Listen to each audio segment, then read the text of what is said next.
Dans cette vidéo, nous allons voir comment faire une démonstration pour prouver qu'un quadrilatère est un parallélogramme.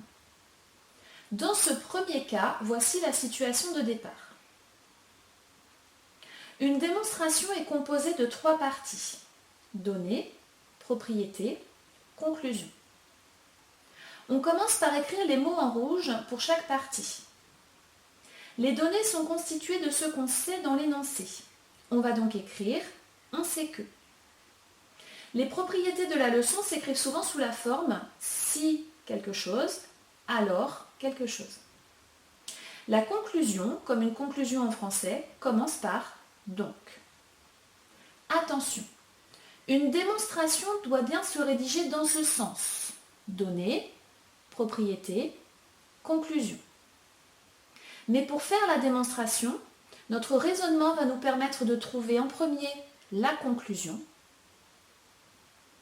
puis la propriété et enfin les données. Ici, la conclusion est la réponse à la question posée. On nous demande de prouver que ABCD est un parallélogramme. La conclusion est donc ABCD est un parallélogramme. Dans la conclusion, on parle d'un parallélogramme. Donc, dans le « alors » de la propriété, il faut écrire « alors c'est un parallélogramme ». Des propriétés qui se terminent par « alors c'est un parallélogramme », il y en a 5 dans la leçon. Pour trouver la bonne, il faut regarder ce qu'on nous dit dans l'énoncé, c'est-à-dire ce qui est clairement écrit et ce qui est codé. Ici, dans l'énoncé, on nous parle d'un quadrilatère ABCD et on nous dit que la droite AB est parallèle à la droite DC et que la droite AD est parallèle à la droite BC.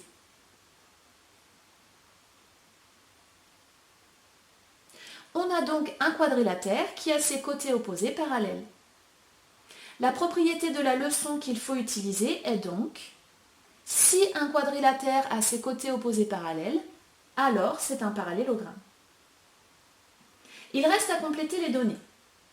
Dans les données, il ne faut écrire que des informations qu'on sait, qui sont données ou codées dans l'énoncé. Si quelque chose n'est pas écrit ou codé dans l'énoncé, on ne peut pas l'écrire dans les données. Il ne faut également écrire que les informations qui nous servent dans la propriété. Pour savoir ce qu'il faut écrire, on va relire ce qui se trouve entre le « si » et le « alors » de la propriété. Ici, on a si un quadrilatère. Il nous faut donc un quadrilatère. Le quadrilatère de l'exercice est ABCD. Si un quadrilatère a ses côtés opposés parallèles. Il nous faut donc des côtés opposés parallèles. Les côtés opposés parallèles sont AB et DC et AD et BC. On a donc prouvé que ABCD est un parallélogramme. On sait que ABCD est un quadrilatère, AB parallèle à DC et AD parallèle à BC. Si un quadrilatère a ses côtés opposés parallèles, alors c'est un parallélogramme. Donc, ABCD est un parallélogramme.